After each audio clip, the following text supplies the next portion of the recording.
going to put you on top of the list right before Bob, and so if you hang around for a few minutes, then we'll see what happens. Is there any other last-minute early check-ins for the Benny Sideband Roundtable? This is NU6X.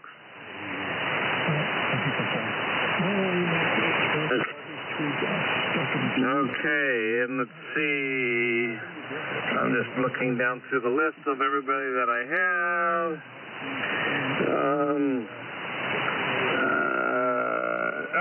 K6ZLU. Where are you located again? It was Lytle Creek, is that correct? Yes, K6ZLU in Lytle Creek, California. And that's about 45 miles northeast of downtown LA. I'm at the eastern end of the San Gabriel Mountains at 3,500 feet, and it's 40 degrees right now. It got down to, 35 last night, and it could be worse. The snow missed us by about 1,000 feet over the weekend. But anyway, I just got this Tech Model 544 out. It hasn't been used in about 3 years, and tuned it up.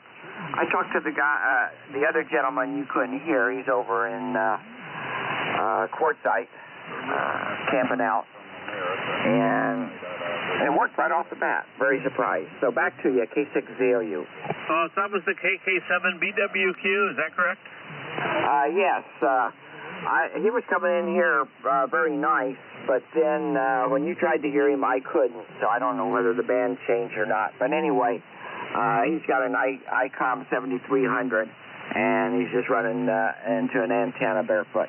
K6ZLU. Okay, very good. Well, yeah, he's a little, far closer to me than the rest of you, and so maybe he's just too close to me. And with that, okay. So what I'm going to do is I'm going to see if W6DQ is ready to take the list. And I assume, Dennis, that you'll insert Lisa wherever you want? That'll work. She'll be out here a little later on. She's finishing up dinner. So you can go ahead and give me the list. You want right now, W6DQ. Okay, it dropped out a little bit. So I'll give you the list, and then I'm not going to be here for the round table. I just can't stay in a chair in the radio room for very long when my back just totally locks up, and so I need to get into a different position. But anyway, what we have first on the list is K6KOI in beautiful Del Mar, and which will be out there in a few months. After that, we have AK6R, Bob. And then we have, after Bob, we have Kevin, WA6JKN. I don't recognize the call, but anyway, Whiskey Alpha 6, Juliet King, November. After that is Art, WB7LOQ. WB7LOQ up in Utah. So far, so good? So far, so good. Okay, then we have Max, KJ6HN.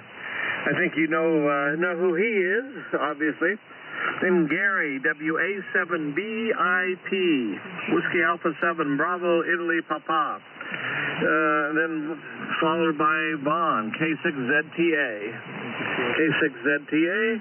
And then this guy named Glenn, I don't know who he is, but Whiskey Bravo 6 RLC.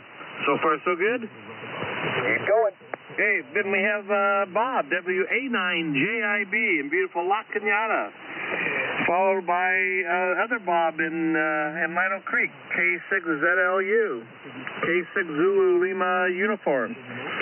Then Larry, W6WUH, W6WUH, Larry. And I'm assuming that you're keeping up with this, so I'll just go through the end. K2RP, Kilo 2 Romeo Papa, Duran. Then I missed the name, but it's N4DLA, November 4 Delta Lima Alpha. After him is KK7BWQ, Kilo 7B Bravo Whiskey Quebec, and he's out in the Quartzsite area. And then K6LGL, and that's what I have. Okay, Okay, I got all of that. Well, Mark, why don't you stick around? I can put you at the top of the list and let you go first. Does that sound okay? Well, you can, but I don't know what the question is because I haven't even been able to turn on my email. I had to fix one of my antennas in the cold and wind, and so what's the question? Well, I'll announce it in a minute. I did come up with something, which is kind of an interesting one. I just been thinking about stuff, and I do have a question that I will pose to the group. Well, I guess I can announce it now. What do you think? Okay, I'm standing by. I'll listen when you announce the question. Okay, I'll go ahead and announce it, and we'll get some more check-ins after that. And hopefully, it looks like I'm putting out, everything's working okay here. I've been watching the watt meter. I normally don't use this setup, so I've got a new setup working here. So anyway, I came up with a question that says, right now, we consider our vintage gear pre-1980. 10 years from now, what are we going to consider vintage gear? Will 1993 be vintage? So I'm going to pose that question. And with that in mind, what might be your rig of choice from that period, let's say 1990, before 1990? So I figure that might be an interesting question because we're definitely going to be around 10 years from now, aren't we? So how's that, Mark? It sounds good. It sounds good, and you want to create a lot of discussion. And I take it by the question. I think it will. Okay, so I'm standing by for you to start the roundtable. Okay, I'll go ahead and get started here. We're a little early, and then I'll check for check-ins. Yeah, Lisa's not here. Like I said, she's finishing up dinner, so she'll be here in a minute. So, and I did get the, John, thank you for sending out the preamble. I've got it right here in front of me. Thank you. And welcome, everybody, to the Vintage Single Sideband Roundtable. This is Dennis, W6DQ, and I'm located in Inyokern, California, where the Mojave Desert meets the southern Sierra Nevada mountains. I'm going to be the host for the evening's roundtable. Tonight, the station I am using is my KWM2A with the 312B5, and I'm using that to drive the Alpha 87A, and that's going out to the full-wave 160-meter horizontal loop, which is working very, very well right now. So we meet each Tuesday evening at or near 3895 kilohertz, kilocycles, since we're vintage. All of us should be using equipment that was manufactured before 1981 or home-built equipment with the equivalent technology. First-timers may, however, use modern equipment. And, of course, we have the question of the evening, and I just mentioned that, and I'll repeat it again, is that think about 10 years from now what is going to constitute vintage equipment. So I'm thinking, something manufactured prior to 90, well, if I go by our preamble, something manufactured prior to 1991. And what would be your rig of choice as a vintage radio from that time period? And I know there's some good ones out there. I have my choice. But there we go. So that's going to be the beginning of the net. And let me check for if there's any additional check-ins. Last one I got on the list is Skip, K6LTL.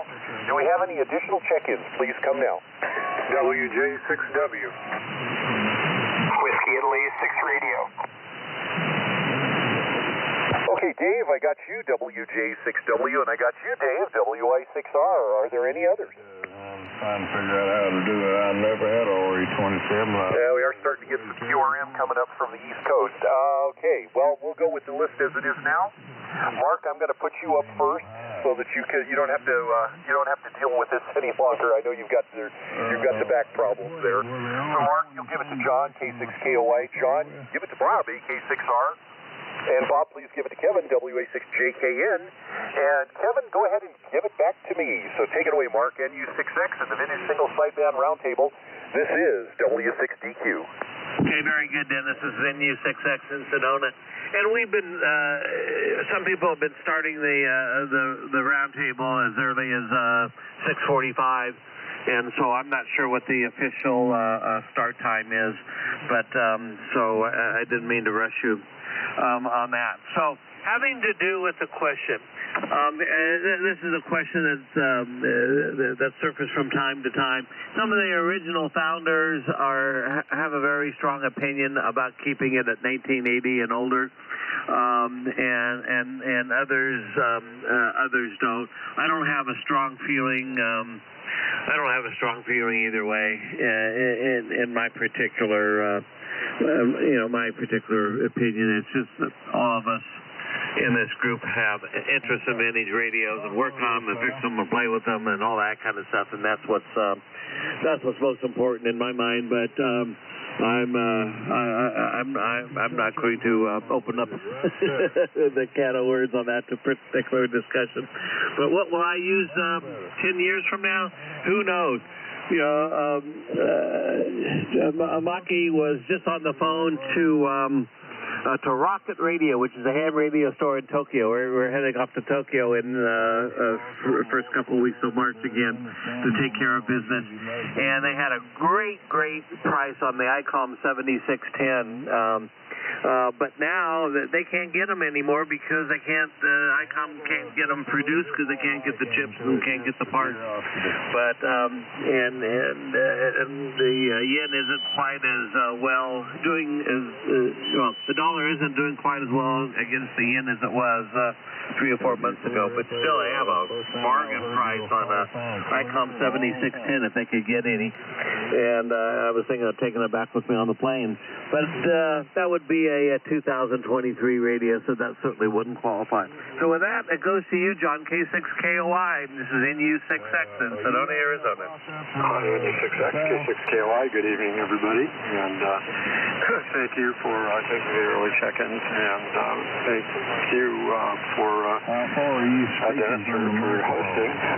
So tonight I'm using a Drake C-Line. And Mark, this is the R4C that you brought to my house. I appreciate it, using a T4X C barefoot. And so I think I would choose my SS9000 because it's almost legal, not quite, almost legal for this round table. I think it was like 1982, so I just can't wait.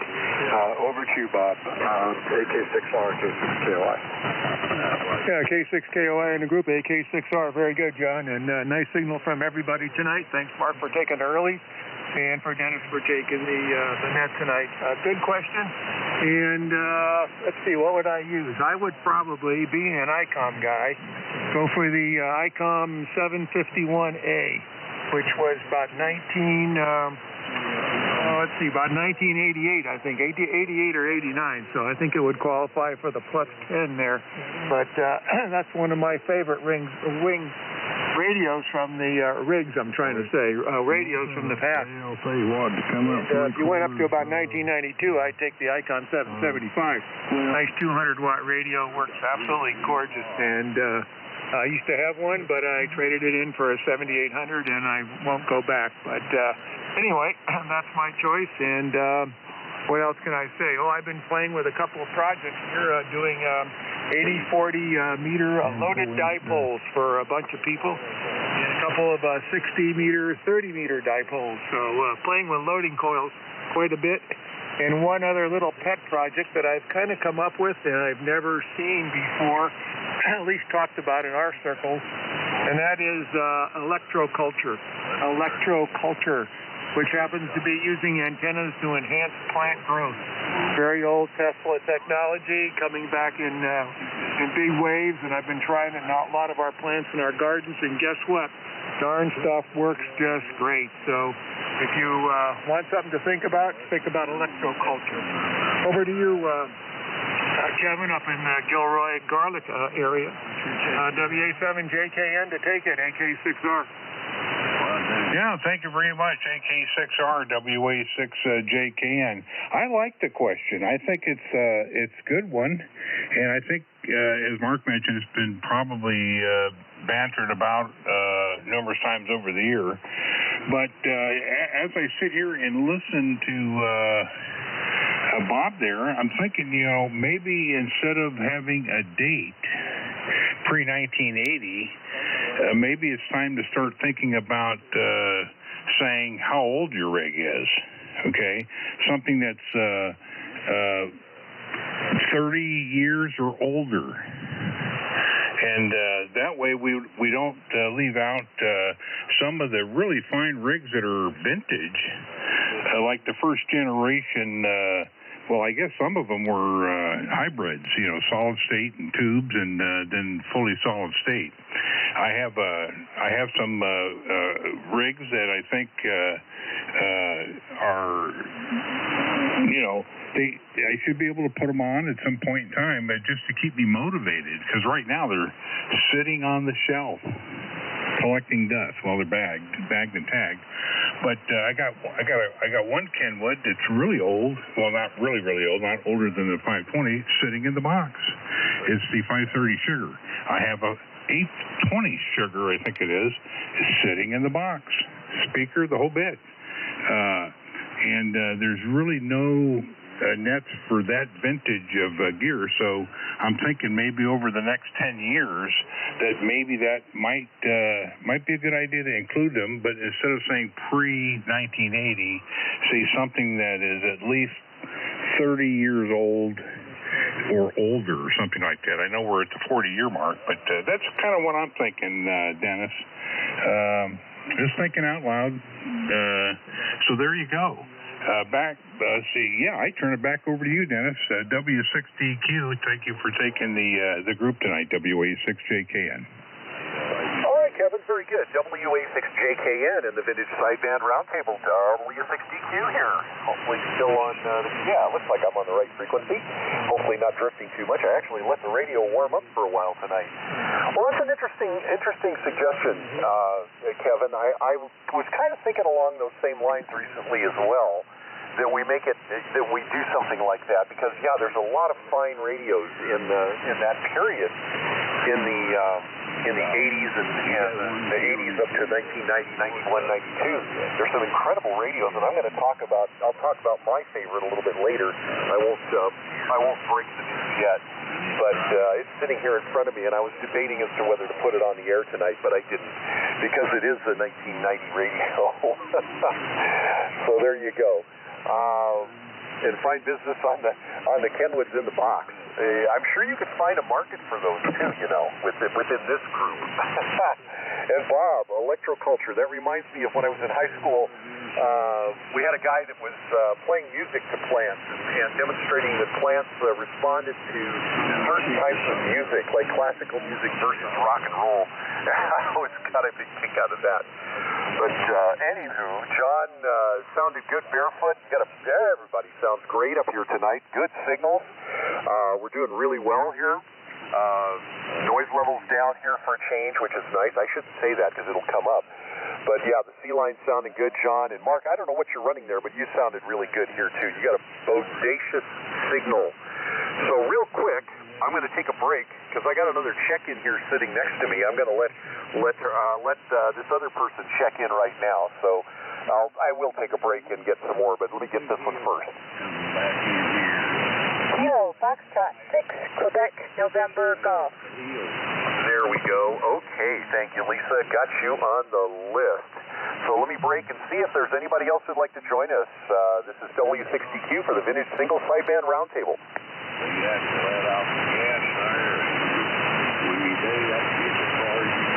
Nothing heard right then, so let's go to the next group. We got Art, and I think isn't the call sign KA7LOQ? I'm pretty sure it is, but Art, you're next in line. It'll go over from you, Art, to Max, KJ6HN. Max, if you'll give it to Gary, WA7BIP.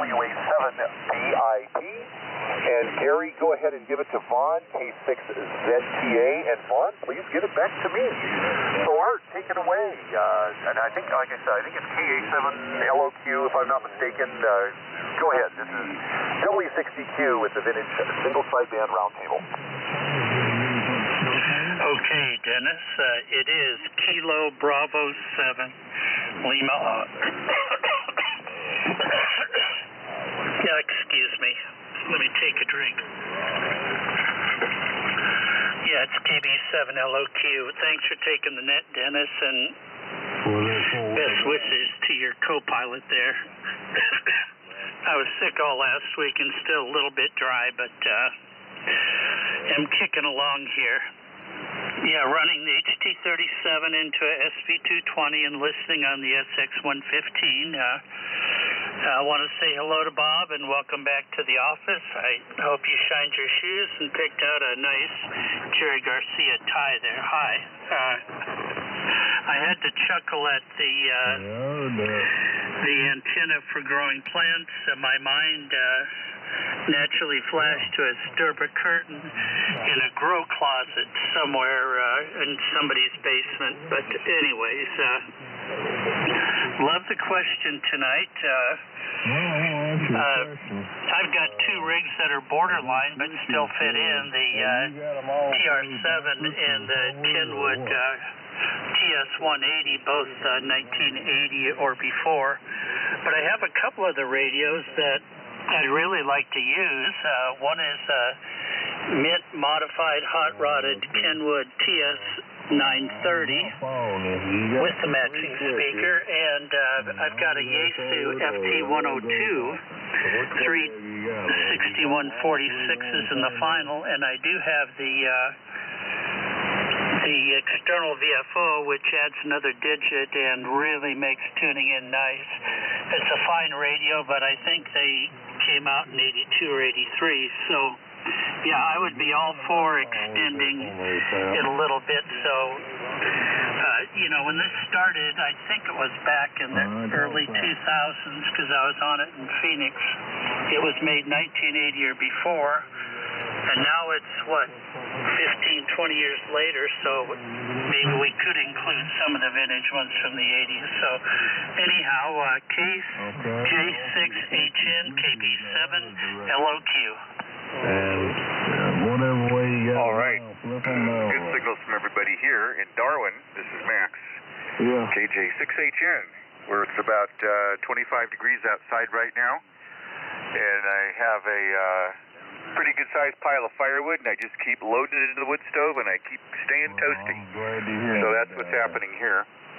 Let's see, I'm running, and I have not yet been able to determine the year from the serial number. There are so few of them made. A Signal 1 mil-spec transceiver. So that's the transmitter, right? That's vintage. I don't know how you would define, I don't know what the rules are, but vintage transmitter for sure. And I'm staring at my Collins S line, which definitely qualifies. All I need to do is go back behind the scenes and recable everything up. Anyway, the Signal 1 is going into an Alpha 77SX out to a homemade dipole, pointed roughly, northwest, southeast, I would say. And I'm talking on a D104 microphone.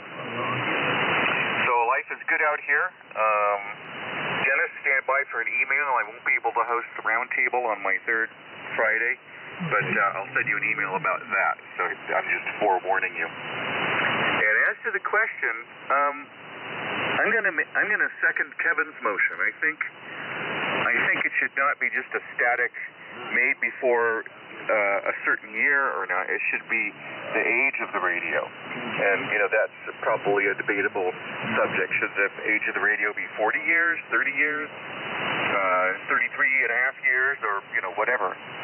But I think that's more in keeping with the times, and it doesn't require a major update of what defines a vintage radio, because every year we get new vintage radios.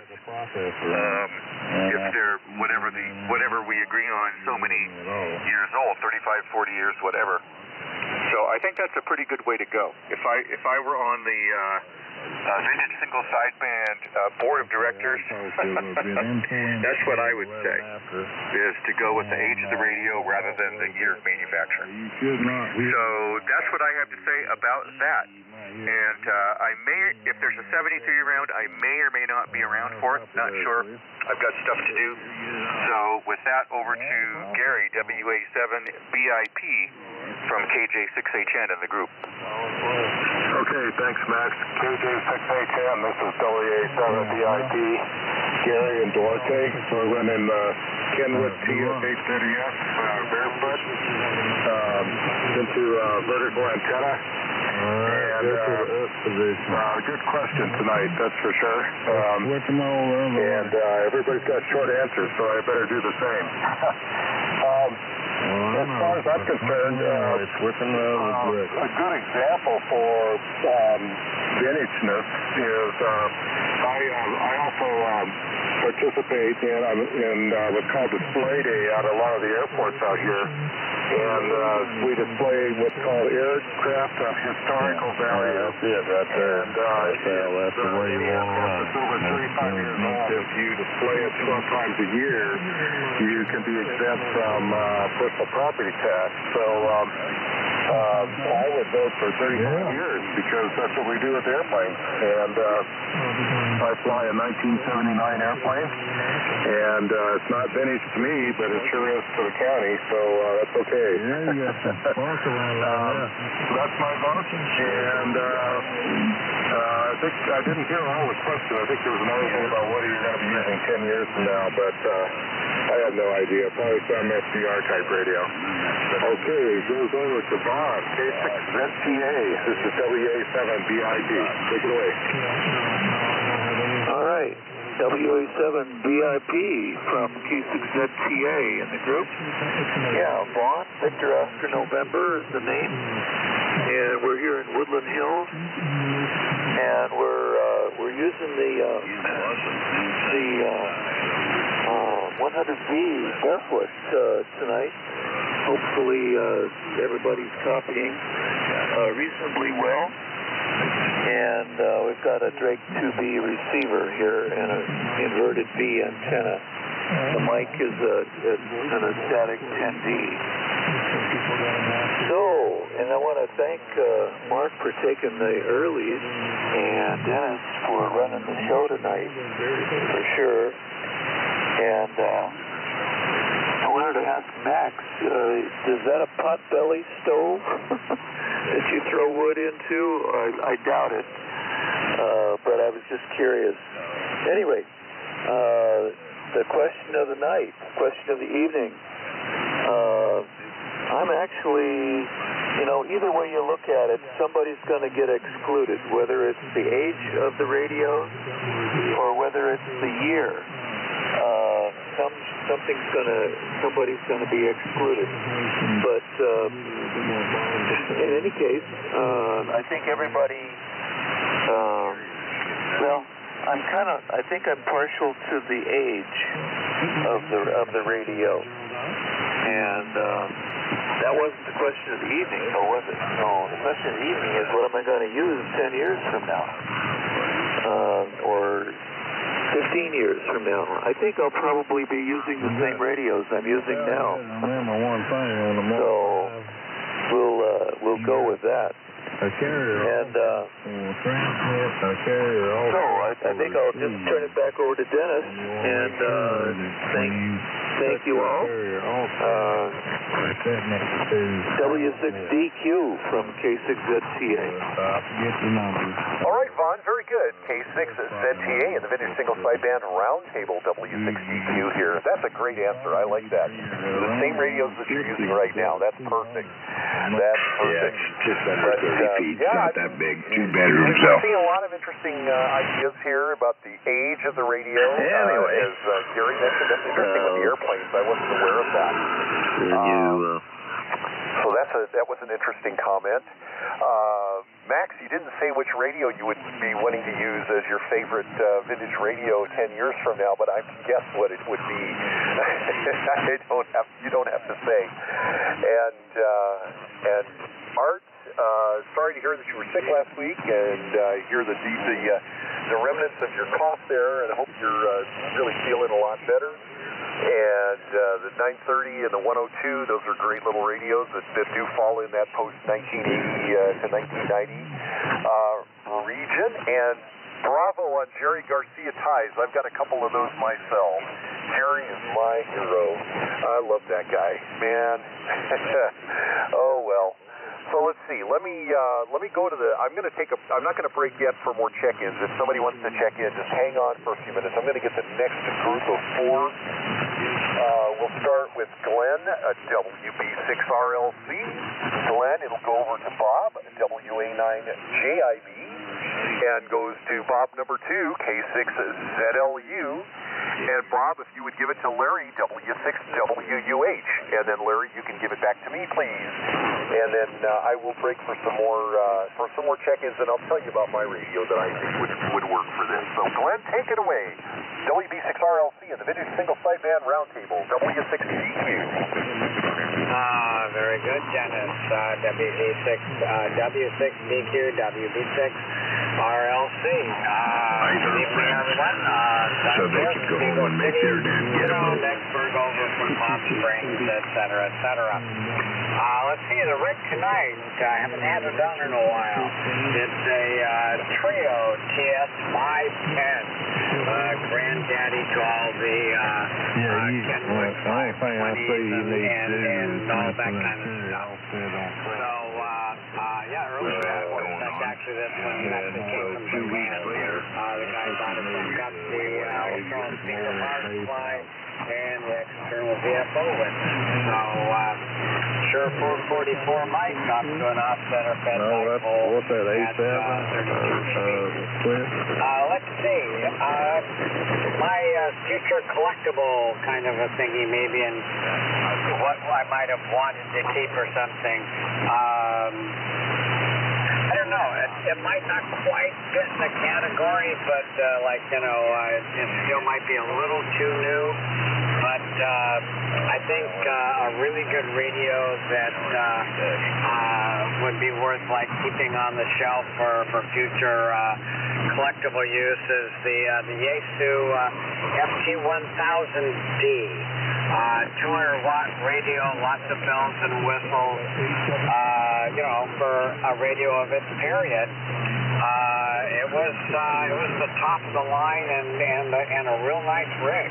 So I had one, sold it, but I've got kind of its little brother, a 990, but that only runs 100 watts. But kind of like that. That's when I was going to keep for a future collectible kind of a thing. Anyway, Bob, coming your direction. We spent a lot of time on this roundtable, passing it back and forth to each other, seems like. We're always me to you or you to me. Anyway, WA9JIB, WB6RLC in the group. When you set it to something, don't you have to hold the inner button in to double boot? So, WB6RLC, WA9JIB. Good evening to everybody from La Cañada. Bob here. I'm on my Yaesu station tonight. I've been going into work again a little bit after, working from home for 3 years almost.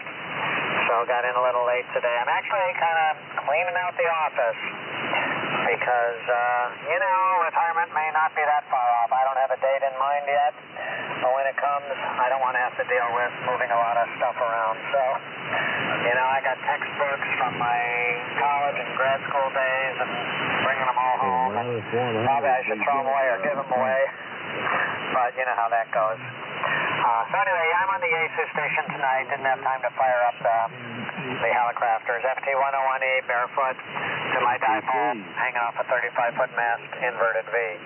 On to the, there was a little bit of snow in the San Gabriel today driving in, so that was pretty cool. What'll be vintage 10 years from now? Oh boy, I think it's largely going to be the same stuff we're using now. Although I do agree with Glenn, I was going to say that, but he beat me to it, that if you got to pick a radio, for a while they were making 200-watt radios, and I think those would be much nicer than the standard 100-watt radios, which pretty much require that you have an amp to go with it now. So, but one of the advantages of the rigs we run now is that they're more or less serviceable, and the further you go into the future, the less and less serviceable things are going to be. I think somebody, maybe Bob, AK6R, alluded to the fact that, or somebody said that, you can't even get them. What are you going to do? They're not going to make a new batch of chips for these radios.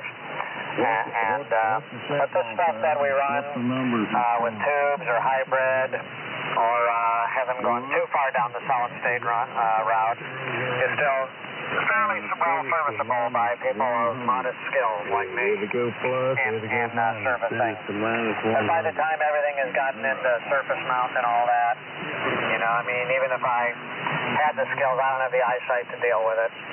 So I think we're going to still see the stuff about like what we have now. I'll probably still be using this FT101E and my Hallicrafter's HT32B or HT37 because I just love them growing up. One thing I would suggest, rather than 1980 as the cutoff, I only thought it should be a couple years later so that it would allow rigs that had the work bands in them. I don't think there were many work band radios pre-1980, but I think there were quite a few by about 82. So maybe 82 would be a good year. Anyway, over to actually stop number 3, K6ZLU, WA9JIB. Okay, WA9JIB, K6ZLU, Lytle Creek. I really agree with JIB because, I mean, look how the computers, or how many computers have we had during our lifetime. I mean, I started back about 1979 was my first single board computer, and hey, something goes wrong with those dudes, you're not going to buy the parts to put them back on. So, you know, I agree with Bob there. Now, I'm using my old Ten-Tech 544. The power supply is the model 252. It's been sitting on the shelf for about 3 years. I just got it out today, and it works, yeah. And so, you know, that goes into my L4B amplifier, into an MN2000 antenna tuner, and that goes out to my 80-meter full of dipole. What am I going to be using 10 years from now? Well, if I can still use it 10 years from now, it's going to be the one that still works. I guess that's the best way of putting it. And that's about it. So, let's see. I can't think of anything else, so I'm going to turn it over to Larry, W6WU8, K6ZLU. Oh, the mic's D104. Okie doke, Bob, W6WUH. Well, you know me, I'm always the guy, the odd man out with opinions, but I feel what a lot of you guys are talking about, something that's kind of the equivalent of vintage Japanese motorcycles. There's a whole club, an organization, and a bunch of people who follow vintage Japanese motorcycles and consider them to be classics, and of course they are, but they're not the whole world, and certainly a stream apart from what's come before. And so I think the appropriate thing for people who revere those highly and want to talk about them all the time is to have a separate group that talks about vintage Japanese radios. One of the I'm going to go along with JIB. I don't know about the work bands, but there were some important radios that brought out some new technical innovations in 81 and 82 that we might well want to include in this group. And Ten-Tech Triton is kind of a classic example. It falls right on the borderline of some of the later iterations of it. Triton 4, some of them are post-81. But certainly just 70s and 80s technology with a digital display on it. So I kind of agree with that. But I think that what we do here tends to preserve the real, what we're considering vintage radios now. Almost every little increment in there has a substantial technological innovation, and at a certain point when you get into the vintage Japanese radios, there's long periods of time where that really isn't true. There's a lot of model changes in different faces, but it just really ain't true. Or the changes are dubious, like noisy synthesizers and stuff. So I like the grouping that we have now. I think that it's exclusive for a purpose which goes beyond just what we talk about or what might happen in the future, but it goes to encouraging folks to want to put the effort into learning how these radios work, learning how to fix them, and keeping them working, because they all require loving care. And so I don't want to see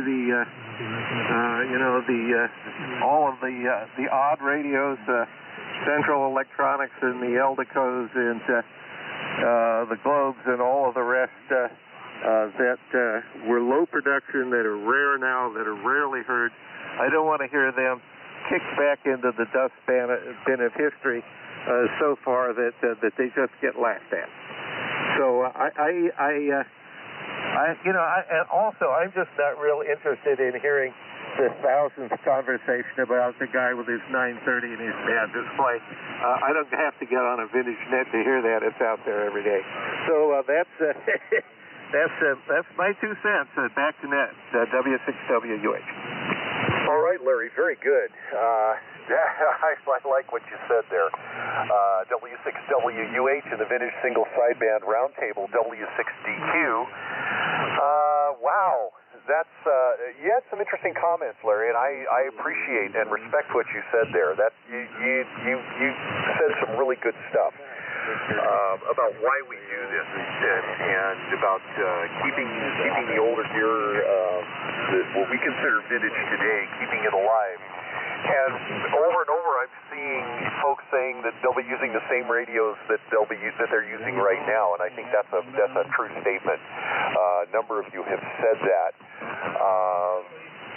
I think that C-Mark right now of 1981, I think that should be maybe moved a little bit to the future, maybe a couple of years. I would think that would include some really great radios that are not part of what we use right now, as you've said. But I think Larry, your comment is definitely in agreement with as was called the board of directors of the Vintage Single Sideband Roundtable. I got a kick out of that earlier, but I will share that the radio that I'd love to have had on tonight, but it doesn't fit the requirements for the group, is the FT101D or FT1000 Delta. I have a 1000D that's sitting in front of us here on the desk that just got wired into the system and got it running again last week. That is a beautiful radio. Glenn, you stole my thunder.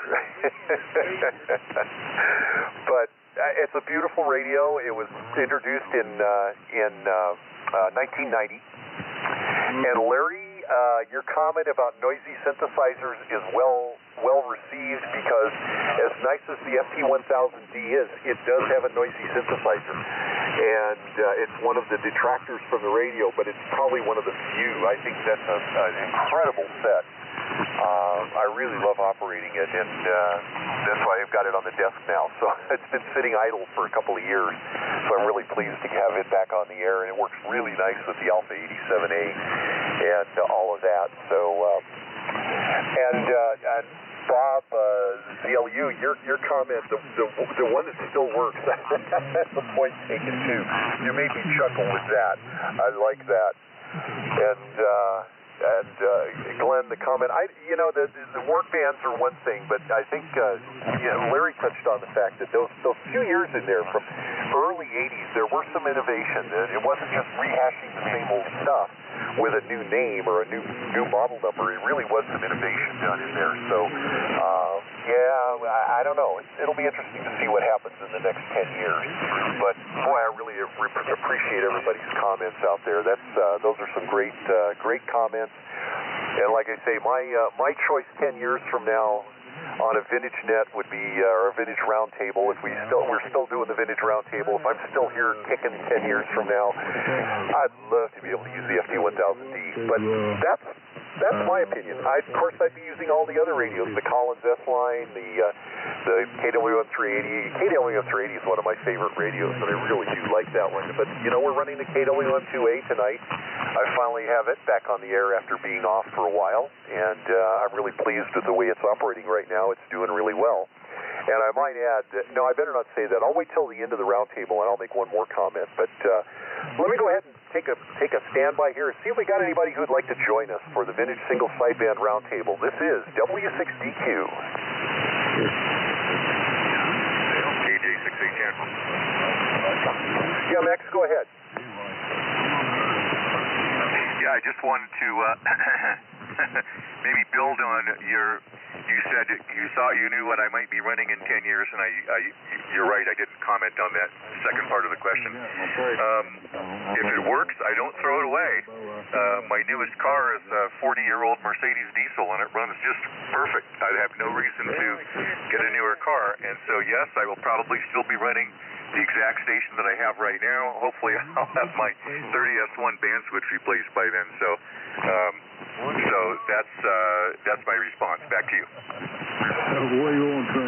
Okay, Max, that's good. Yeah, we know about your 40-year-old car. we've been there. Tested electrically. So, yep. Up one side and down the other. Why fix it? Why get rid of it if it runs? So yeah, I suspect that you'd be still using the Signal one. So thanks for adding that in there. I appreciate it. I didn't hear anybody else wanting to check in, so I'm going to do the next group. That'll start out with Ron, K2RP. Ron, if you'll give it over to Matthew, N4DLA, and Matthew, you can give it to Kilo 6 Bravo Whiskey Quebec. I got that you're at Quartzsite, but I didn't catch your name. So if you could give us that, KK6BWQ. You had a nice signal up here, by the way, in Inyokern. You're very, very loud here. And then last, when you're done, give it over to Skip, K6LGL. And Skip, please give it back to me. So, Ron, take it away. K2RP in the Vintage Single Sideband Roundtable, W6DQ. Okay. Very good. Thanks, Dennis, and thanks to Mark for taking me early. It's Ron and Encinitas, 32S3, 75S3B, 30L1, and an SM3 microphone. So we're all Collins tonight. Interesting the way this kind of works out. First of all, Dennis, I'm in the process of sending a couple of knobs I'm packing up today for K6DQ. So that's an interesting coincidence. As far as the comments, I agree with most people. I don't have much interest in solid state equipment at all.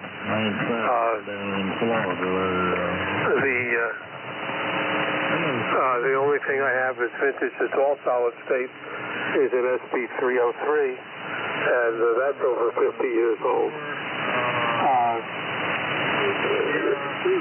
As people change and their interests change as we go along, as the next younger group of hams gets to be our age, they're going to have different interests. I think if this group works well now because a lot of us have rigs from the 50s and 60s and 70s, and I think Bob JIB made a good point that how are you going to fix them? I have an FT101, which is a modern rig, so that's an FT101. The little mobile one, I forget what the nomenclature is. It's probably 25, 30 years old, and the finals are blown out of it. There's no transistors available. With the large number of parts rigs that are out there for our tube type and hybrid, equipment and the ease of working on it compared to one of the later ones. I think the hobby is going to change as far as vintage is concerned. As far as I would go, I would eliminate the age requirements at all. Anybody that's interested in talking about vintage radios or listening to them or listening to people's stories, if it was up to me, I'd let them check in with a Flex if they wanted to. I don't really care what they're running. That's a matter of interest.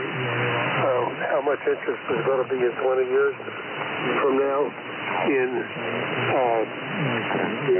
rigs which will then be 40 years old? I really don't know. I mean, I have my main rig non-vintage is an MP1000 Mark V, which is probably 25 years old. And I keep it because I don't think that the new ones are really that much different. The thing that makes our vintage equipment different is the vast difference in technology, going from hardwired to circuit board, from hollow state to solid state, sometimes individual transistors giving way to ICs. I think it's a difference in technology and the nostalgia that causes that sparks the interest in this group. Because I don't have the interest in the early 2000s and the 1995 type rigs, maybe people will get nostalgic about it and see that there's a big difference between a rig today and a rig that's 30 years old. But if you go back to when we first got into radio, I was licensed in 59. A 30-year-old radio in 1929, something or other, was certainly a lot different than a new 1959. And the rigs I have in the late 50s, like the S-Line and the HD32, are much different from the radios that are made today. So I just wonder how much difference there is. It's not that, my HD32 and SX101 probably weigh 175 pounds between them. So it's a big change. I don't know if any of those radios are milestones and will encourage people to be collectible. I really don't know, but as far as I'm concerned, anybody wants to talk to me, I'm happy to talk to them. I'd let anybody check in. Okay, that's enough. Over to it is N4DLA K2RP.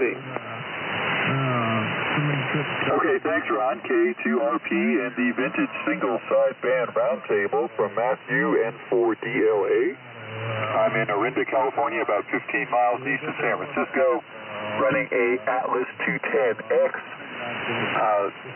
Shure 444 microphone, 75-meter coaxial dipole sloping down from 60 feet. And the answer is, yeah, I know they're kind of carding people at the door, I guess, for age 40 and over.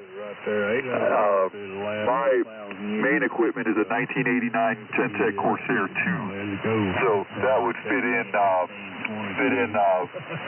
an expanded category that WA6JK had mentioned. And also, K2ZLU Bob brought up an interesting thing for work bands, because this basically cuts off any rigs that were built with work bands, because work was December of 79, and the first bands, I don't think we got any of those bands until about 1980. 3, I think, was 30 meters first. So that was all interesting. I had thought of that as well, but Bob said, you had brought that up. So I'm not really in favor of an age cutoff. When I was first licensed, I bought my Tentec Argonaut because I was told by W3WU, an old-timer who ran the Iceville Electronics Store in Wheaton, Maryland, that solid state was the way to go, and you're a teenager, you need to learn this stuff, and the receiver's just as quiet as my college, and he was probably right. So, over to Kilo 6 Bravo, Whiskey, Quebec, from N4 DLA, and thanks for running the net, Dennis. Well, let's see anybody else. Hey, KK7BWQ, are you there? It's your turn.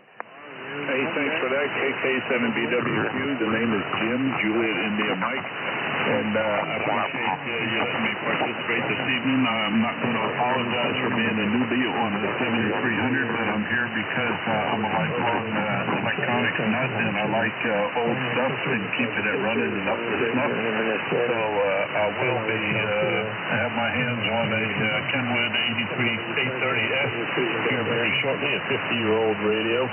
But I'm very attracted to, let's say, the gear with rounded corners that will keep my hands warm. And at this time, I'm full-time living in an RV. I don't have a home QTH to spread out a mount the gear or the power line to run it.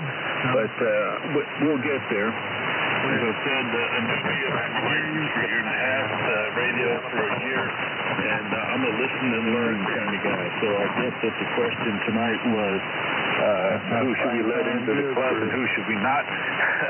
Or the round table as the case may be, and I'm reminded of the Groucho Marx line, I don't want to be a member of any club that will let me in. But regardless, thanks for having me. I'm here to listen and learn, and maybe I'll qualify for one of those imaginary hoops that we all have to jump through from time to time. Thanks for having me, fellas. Okay, Jim, thanks. Let me turn it over to Skip, and then I'll make some comments. Pick it up, Skip, K6LGLW6DQ. Okay, thank you, Dennis. W6DQ, the Vintage Sideband, group K6LGL, Skip in Santa Monica on line 902, DM, which is the final conclusion that TS has started with the ST101 series, and this is the final thing before they went all solid state. So it's about 10, 11-year-old development, and much came in from community all over the world. So it's kind of a radio transceiver that's inspired by Collins and Drake, and of course other hams and engineers all over the world. All right, I'll take a little different outlook. Each generation defines what is a classic or what is vintage. In the case of automobiles, one of the breakthroughs was carburetor versus fuel injected. There was a change in technology. Second in suspension, that, and in terms of cameras, the change from film, chemical type to digital, and with manual focus and so on. The analogy, I think, could be made the same for amateur radio equipment. One of the things that I feel is vintage, it has to have the old technology, and that unsolid state, the vacuum state. What makes a vintage transceiver to me is it has to have some radio tubes, vacuum state. It could be all solid state like the Icon 706 is now, would be considered by our current definition a classic, a vintage, and yet it's already a direct digital synthesizer and a bunch of others. But classic, vintage, to me, it has to have some tubes. And some classic other design. Second, it has to have some manual controls, analog versus digital. We still prize analog controls. I like that in tuning both receiver and transmitter. So that's the second thing. The third thing is that it requires, let's say, analog tuning, vacuum tubes. So you can define it by a technological breakthrough, but to me it will not be vintage unless it has some tubes in it. Some sort of a mixture, I don't care, it could be hybrid, it could have some very late technology, but what I consider vintage, it has to have vacuum tubes, and I don't care whether it's made in the U.S. or abroad. But that's that. And as I say, the generation, we define what it is. 10 years from now, maybe the old digital synthesizers, all solid-state radios could be considered vintage. So we define it at this time, what is vintage. Okay, back to you there, Dennis. I like many other comments, and thank you. Very interesting topic. W6DQ, K6LJ. Mark, take care of your back. Okay, Skip, thank you. K6LGL, the Vintage Sideband Roundtable, W6DQ here. Good comment. Yeah, it has to have tubes. That's one way to look at it, and I don't disagree with that. I like tube radios. We got a lot of them here. We're running a tube radio, all tube radio tonight, and even the amplifier's all tube. So yeah, I get that. I get that. Even though it's not, the amplifier is post 81, but the radio certainly is pre 81. It's a round emblem KWM2A, so it's a later one, but still pretty old. That's good. Thanks, Skip, for the comments. I appreciate that. And Jim, listen, welcome to the group here. Appreciate you joining us. Hope the weather's nice out there in Quartzsite. I know it's been really cold. I've been talking to some of the other guys out there recently that were out there for Quartz Fest, and it's nice to have you join us here. The 7300 sounds fantastic. I am going to send you good luck on acquiring a TS-830S. Please do, and there's probably some folks here who can help you find that. It's another great radio from Kenwood, and glad you're interested in the vintage gear. That's what we like to hear.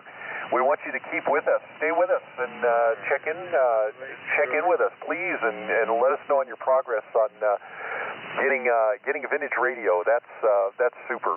We always want to get new folks on here that are into vintage gear. As you see, it's quite a group here that are in quite a collection of vintage radios that we run here every Tuesday night. So please come back and join us again. Matthew, the comment on the Corsair. Yeah, the Corsair 2 would be a nice addition, being able to run that. And if you're running that 210X barefoot, man, you're just pounding in here tonight. So I was really kind of surprised at that. If you're not using an amplifier, that's great. Running that barefoot, you sound really good on the 210. And Ron, a couple of comments. You mentioned something, and this is really a very important point, is maintainability. Our old vintage gear is pretty easy to maintain. We don't, sometimes we have difficulty finding some of the unique parts for them, because it's just like trying to find, somebody was trying to find, I think you were saying you were looking for output transistors for one of your radios, and you haven't been able to find them. The same thing holds true with any of these old vintage radios. If a particular part that was a specialty part that was manufactured for that radio breaks, you have to find a donor or make a substitution of some kind, but it is a common problem, and understand that. But it's a good point about the maintainability. And the Mark V, interesting you commented about the Mark V. I have the 17th one that came to the United States, was number 17, and I bought that in the year 2000 when they came out. It was the first shipment into HRO in Anaheim, and I picked up the Mark V and the Quadra amplifier to go with it. I still got it sitting on the shelf here, and I look at it all the time, and that's another really great radio. That really started pushing the DSP revolution there, adding DSP to these radios, and of course that has really come a long way now with software-defined radios. But yeah, Yeah, you're right about the nostalgia as well. There's a lot of nostalgia involved in what we do. I mean, these are, I had these radios when I was a kid. I actually operated them. I've still got radios here that I operate now that I operated when I was a novice back in 1970. So there is some nostalgia associated with that. Now, looking on beyond that, the nostalgia goes much farther in collecting and operating these old radios. It's a pretty cool thing to do. So, and interesting about K6DQ, I don't know him, but that's really cool. My counterpart, I guess. Yes. All right, guys. Okay, I'm going to go to the last group, and then I'll see if there's anybody else who'd like to join us. The last group will start with Dave, WJ6W, and it'll go to Dave, WI6R. Hopefully the band conditions are still good out in Arizona. And then, as somebody mentioned, my co-pilot KF6QNG will pick up the tail end there, and then we'll look see if there's anybody else who'd like to join. So, Dave, it's all yours. WJ6W and the Vintage Single Sideband Roundtable, W6DQ. EQ thing. Well, thank you, Dennis. W6DQ and the Vintage Sideband Roundtable. And it's the Dave and Dave show with Lisa. Lisa bringing up the end of the list here. Very good. All right. Well, tonight we're running the Drake C-Line Twins with a Collins 30L1 amplifier. And that's a very good question, Dennis. Really good question, some good answers. I don't think I have anything really additional to add, but I'll give you my thoughts on it. My rig of choice is not going to change, I don't think. I think what Ron's point about the nostalgia of the radios fits me perfectly. My comfortable point with radios is the vintage stuff like the Collins S-Line and this Drake and the tube stuff mostly. So I don't think that's going to change, and I think that nostalgia is the most important thing for me. However, I do like the idea of opening up it a little bit by defining the log radios as based on age. I think that's a really good idea. And while I don't have any I'd be interested in, maybe that would open it up a little bit. I might find something I'd like to use. I don't know, but I think I'll probably stay with what I have. So that's my thinking on it. I'll turn it over to Dave, WI6R, WJ6W. Yeah, thanks very much, Dave, WJ6W, from WI6R. All right, well, it's band conditions are a little bit strange tonight.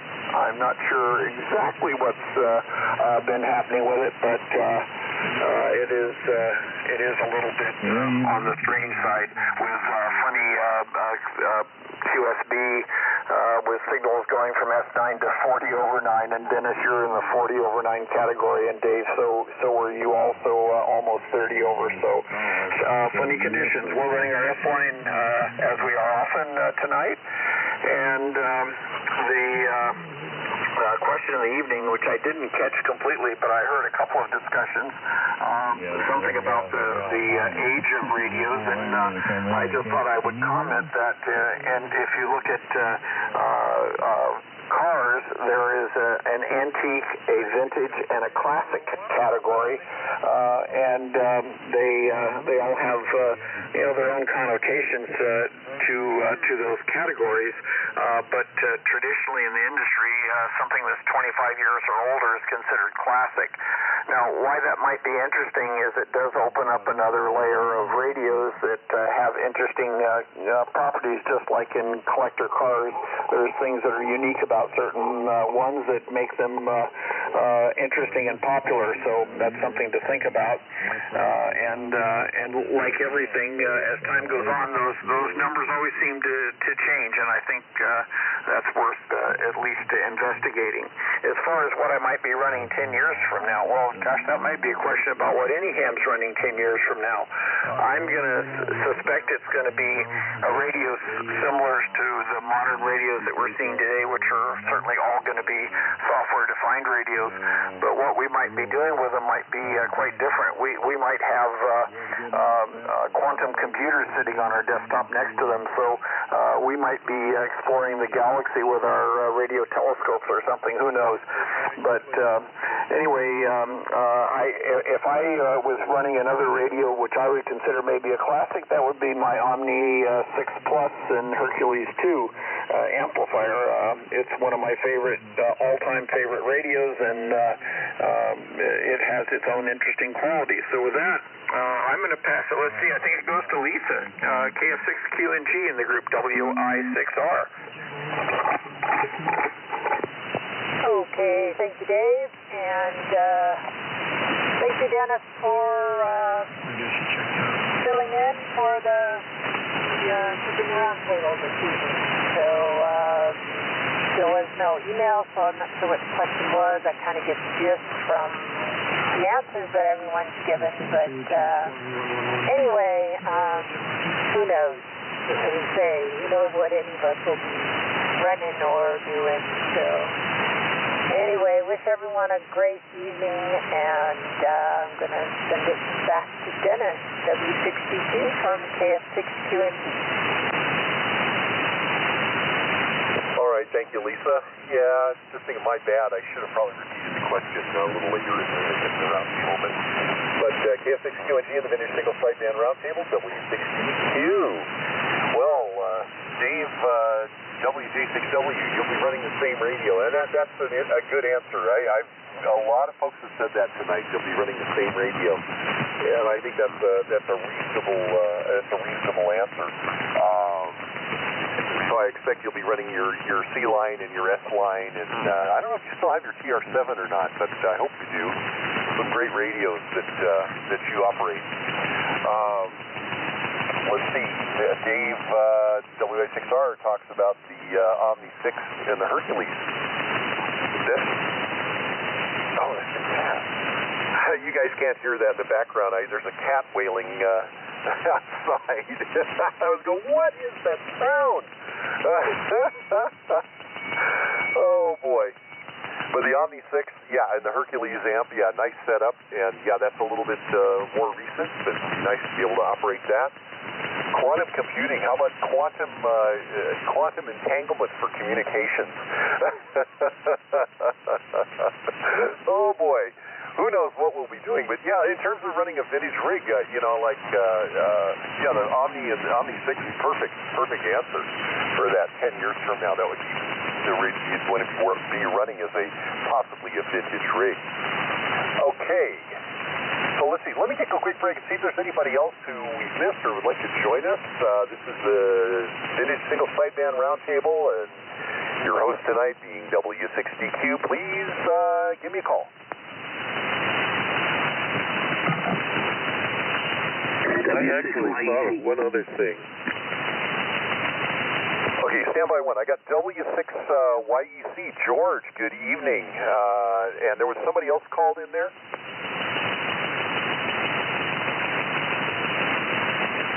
Did somebody else, you called at the same time as George did. I'm sorry, I just thought of one other point. W6WUH. Okay, Larry, let me come back to you. But let me give it to George. And George, the gist of the question is talking about 10 years from now, what might we consider a vintage radio, and what would you be operating as a vintage radio 10 years from now, if it would change from what you're operating today? So, George, take it away, W6YEC, and then go ahead and give it to Larry, W6WUH, and then Larry, you can give it back to me. Go ahead, George.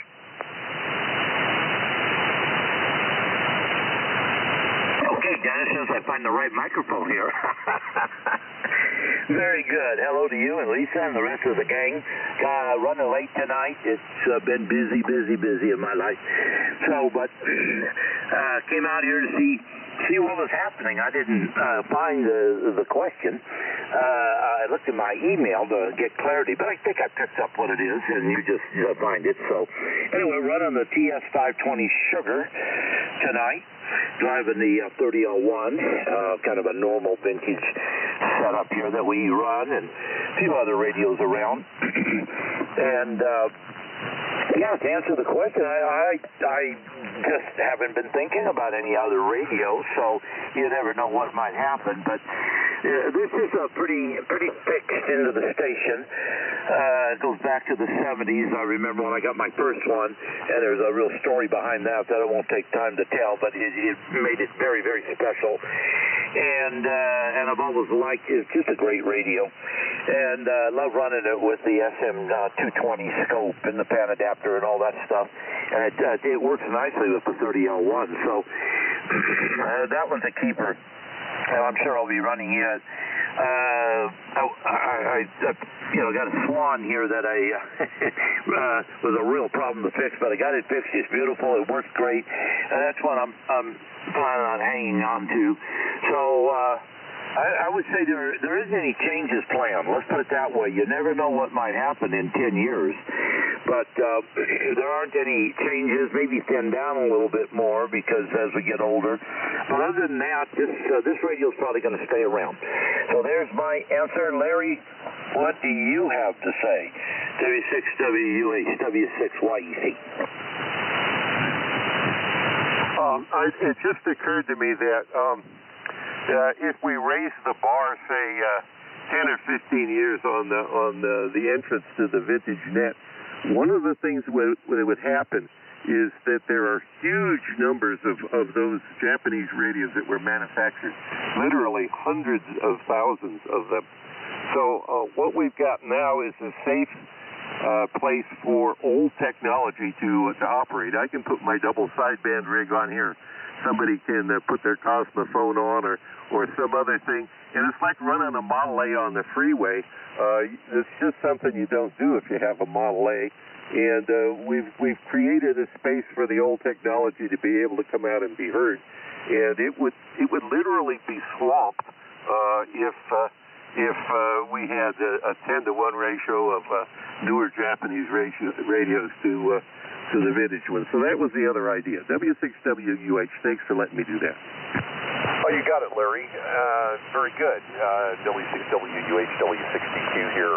Let me see if there's anybody else who'd like to join us, and then I'm going to make a Gold Cup award, and we'll close down the roundtable for this evening. So if there's anybody else who'd like to join us, please come now.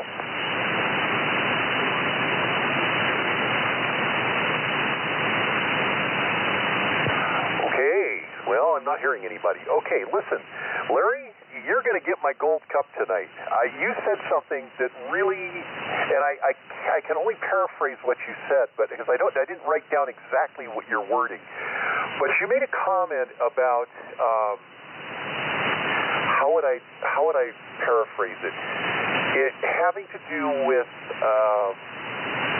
basically maintaining interest in vintage radio and newcomers, getting newcomers involved in it by having a group that's limited to pre-1980.